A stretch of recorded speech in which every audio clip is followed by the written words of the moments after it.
नमस्कार, मैं स्वतंत्र कुमार और आप सभी का स्वागत करता हूं आपके अपने चैनल शॉर्ट हैंड टीम पर। तो दोस्तों, आज के इस वीडियो में दैनिक जागरण के संपादकीय से 459 शब्दों के डिक्टेशन को हम लोग लेने वाले हैं। इसे हम 3 अलग अलग स्पीड में लेंगे। पहली बार में 70 की स्पीड में, दूसरी बार में 80 की स्पीड में, तो तीसरी और आखिरी बार में इसी डिक्टेशन को हम लोग 90 की स्पीड में लेने वाले हैं। अगर आपको इस डिक्टेशन के पीडीएफ की ज़रूरत है तो आप हमारे टेलीग्राम ग्रुप को ज्वाइन कर सकते हैं। ग्रुप का लिंक इसी वीडियो के ठीक नीचे डिस्क्रिप्शन बॉक्स में आपको मिल जाएगा। तो 70 की स्पीड में आपका डिक्टेशन स्टार्ट होगा 5 सेकंड के बाद। तब तक के लिए आप रेडी रहें।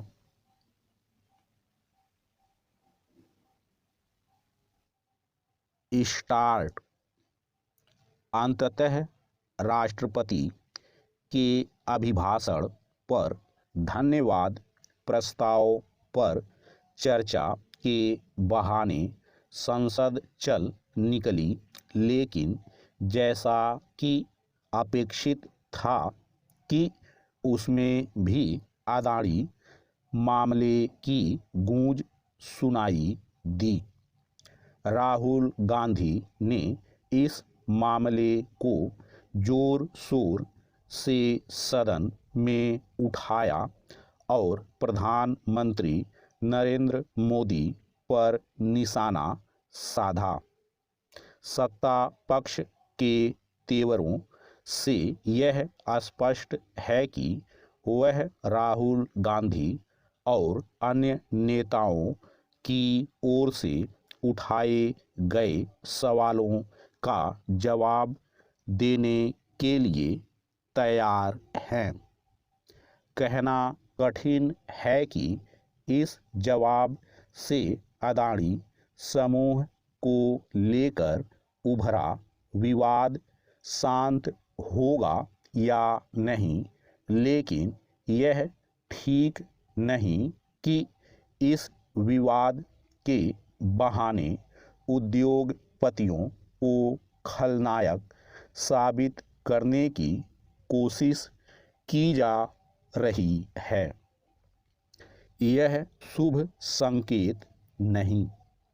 देश के विकास में उद्योगपतियों की भी एक बड़ी भूमिका है, लेकिन विपक्ष और विशेष रूप से कांग्रेस की ओर से रह कर ऐसा माहौल बनाया जाता है कि उद्योगपति सरकार की सहायता से देश को ठगने लूटने का काम कर रहे हैं। यह इसलिए ठीक नहीं क्योंकि इससे उद्योगपतियों के साथ उद्यमशीलता के विरुद्ध भी वातावरण बनता है। ऐसा वातावरण न बनने पाए, इसके प्रति विपक्ष को भी सतर्क रहना होगा और सत्ता पक्ष को भी। विपक्षी दल इसकी अनदेखी नहीं कर सकते कि अदानी समूह केवल भाजपा शासित राज्यों में ही नहीं, अन्य दलों और यहाँ तक कि कांग्रेस शासित राज्यों में भी काम कर रहा है। एक तथ्य यह भी है कि गुजरात में एक उद्योग समूह के रूप में अदानी का उभार तब हुआ जब केंद्र और राज्य में कांग्रेस सत्ता में थी। पैरा। अदानी मामले का पटाक्षेप चाहे जिस रूप में हो, इसे एक बड़े विवाद के रूप में उभरने से रोका जा सकता था यदि नियामक संस्थाओं की ओर से समय रहते यानी हिंडनबर्ग की रिपोर्ट सामने आते ही सारी चीज़ें स्पष्ट कर दी जाती। इस मामले ने केवल इसलिए तूल नहीं पकड़ा क्योंकि हिंडनबर्ग ने एक सनसनी पैदा करने वाली रिपोर्ट दी, बल्कि इसलिए भी पकड़ा क्योंकि पिछले कुछ समय में अदानी समूह का अप्रत्याशित उभार हुआ।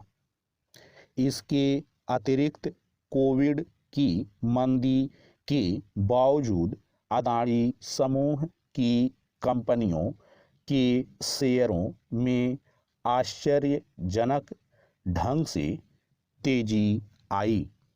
अदानी समूह पर एक आरोप यह भी है कि उसने पारदर्शिता की अनदेखी कर अधिकतम सीमा तक शेयर अपने पास रखें और अपने शेयरों का अधिक मूल्यांकन किया।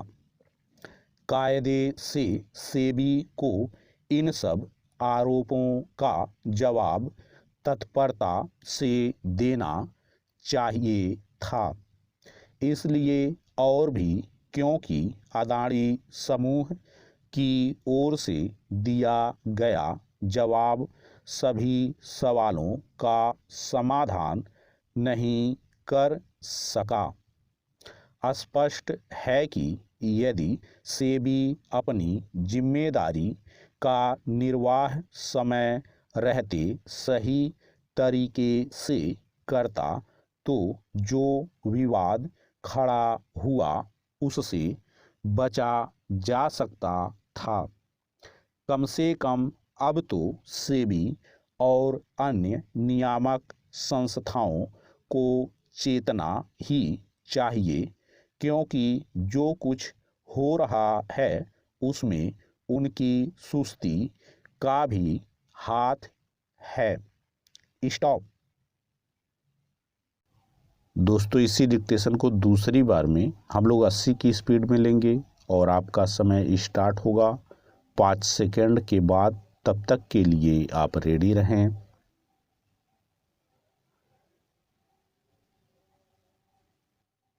स्टार्ट। अंततः राष्ट्रपति के अभिभाषण पर धन्यवाद प्रस्ताव पर चर्चा के बहाने संसद चल निकली, लेकिन जैसा कि अपेक्षित था कि उसमें भी अदानी मामले की गूंज सुनाई दी। राहुल गांधी ने इस मामले को जोर शोर से सदन में उठाया और प्रधानमंत्री नरेंद्र मोदी पर निशाना साधा। सत्ता पक्ष के तेवरों से यह स्पष्ट है कि वह राहुल गांधी और अन्य नेताओं की ओर से उठाए गए सवालों का जवाब देने के लिए तैयार हैं। कहना कठिन है कि इस जवाब से अदानी समूह को लेकर उभरा विवाद शांत होगा या नहीं, लेकिन यह ठीक नहीं कि इस विवाद के बहाने उद्योगपतियों को खलनायक साबित करने की कोशिश की जा रही है। यह शुभ संकेत नहीं।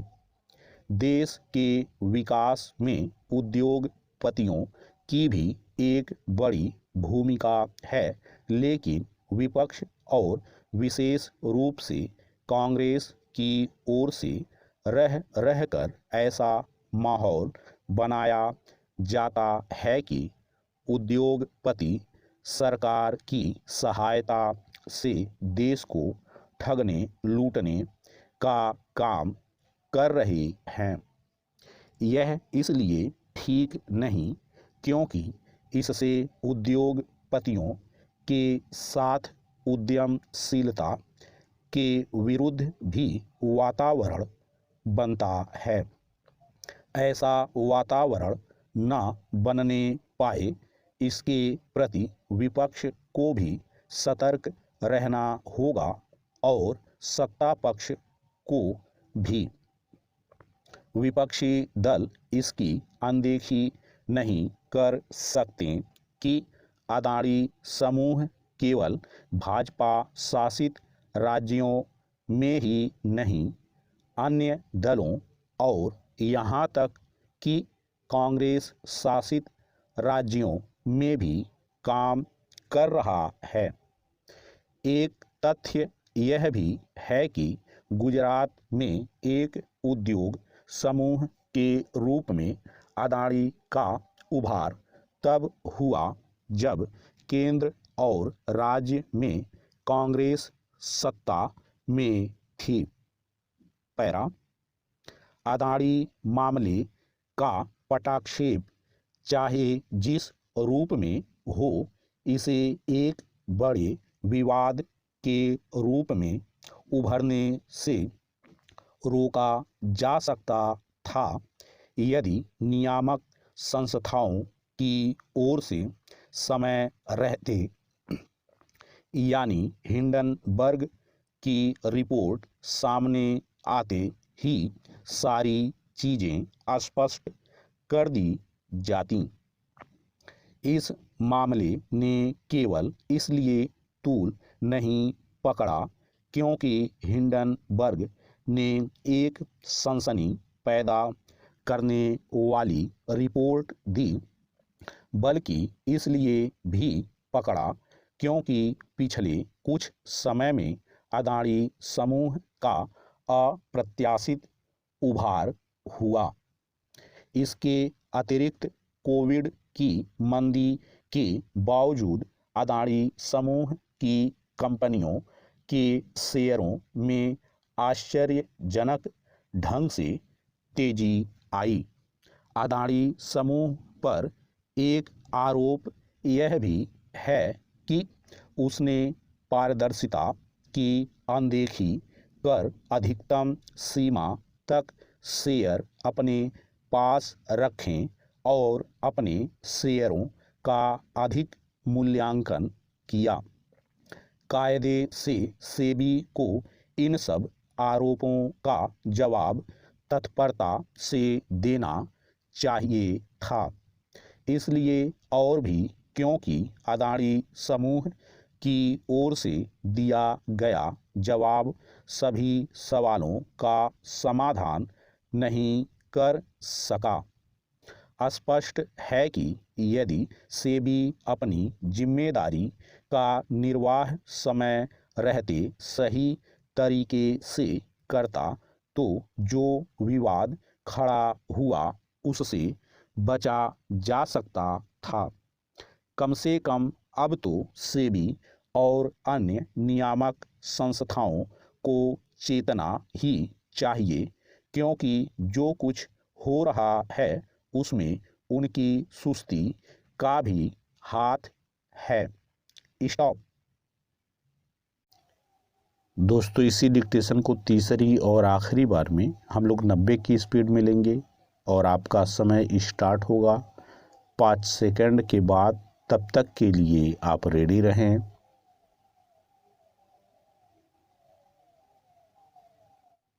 स्टार्ट। अंततः राष्ट्रपति के अभिभाषण पर धन्यवाद प्रस्ताव पर चर्चा के बहाने संसद चल निकली, लेकिन जैसा कि अपेक्षित था कि उसमें भी अदानी मामले की गूंज सुनाई दी। राहुल गांधी ने इस मामले को जोर शोर से सदन में उठाया और प्रधानमंत्री नरेंद्र मोदी पर निशाना साधा। सत्ता पक्ष के तेवरों से यह स्पष्ट है कि वह राहुल गांधी और अन्य नेताओं की ओर से उठाए गए सवालों का जवाब देने के लिए तैयार हैं। कहना कठिन है कि इस जवाब से अदानी समूह को लेकर उभरा विवाद शांत होगा या नहीं, लेकिन यह ठीक नहीं कि इस विवाद के बहाने उद्योगपतियों को खलनायक साबित करने की कोशिश की जा रही है। यह शुभ संकेत नहीं। देश के विकास में उद्योगपतियों की भी एक बड़ी भूमिका है, लेकिन विपक्ष और विशेष रूप से कांग्रेस की ओर से रह रहकर ऐसा माहौल बनाया जाता है कि उद्योगपति सरकार की सहायता से देश को ठगने लूटने का काम कर रहे हैं। यह इसलिए ठीक नहीं क्योंकि इससे उद्योगपतियों के साथ उद्यमशीलता के विरुद्ध भी वातावरण बनता है। ऐसा वातावरण न बनने पाए, इसके प्रति विपक्ष को भी सतर्क रहना होगा और सत्ता पक्ष को भी। विपक्षी दल इसकी अनदेखी नहीं कर सकते कि अदानी समूह केवल भाजपा शासित राज्यों में ही नहीं, अन्य दलों और यहाँ तक कि कांग्रेस शासित राज्यों में भी काम कर रहा है। एक तथ्य यह भी है कि गुजरात में एक उद्योग समूह के रूप में अदानी का उभार तब हुआ जब केंद्र और राज्य में कांग्रेस सत्ता में थी। पैरा अदानी मामले का पटाक्षेप चाहे जिस रूप में हो, इसे एक बड़े विवाद के रूप में उभरने से रोका जा सकता था यदि नियामक संस्थाओं की ओर से समय रहते, यानी हिंडनबर्ग की रिपोर्ट सामने आते ही सारी चीज़ें स्पष्ट कर दी जाती। इस मामले ने केवल इसलिए तूल नहीं पकड़ा क्योंकि हिंडनबर्ग ने एक सनसनी पैदा करने वाली रिपोर्ट दी, बल्कि इसलिए भी पकड़ा क्योंकि पिछले कुछ समय में अदानी समूह का अप्रत्याशित उभार हुआ। इसके अतिरिक्त कोविड की मंदी के बावजूद अदानी समूह की कंपनियों के शेयरों में आश्चर्यजनक ढंग से तेजी आई। अदानी समूह पर एक आरोप यह भी है कि उसने पारदर्शिता की अनदेखी कर अधिकतम सीमा तक शेयर अपने पास रखें और अपने शेयरों का अधिक मूल्यांकन किया। कायदे से सेबी को इन सब आरोपों का जवाब तत्परता से देना चाहिए था, इसलिए और भी क्योंकि अदानी समूह की ओर से दिया गया जवाब सभी सवालों का समाधान नहीं कर सका। स्पष्ट है कि यदि सेबी अपनी जिम्मेदारी का निर्वाह समय रहते सही तरीके से करता तो जो विवाद खड़ा हुआ उससे बचा जा सकता था। कम से कम अब तो सेबी और अन्य नियामक संस्थाओं को चेतना ही चाहिए, क्योंकि जो कुछ हो रहा है उसमें उनकी सुस्ती का भी हाथ है। स्टॉप।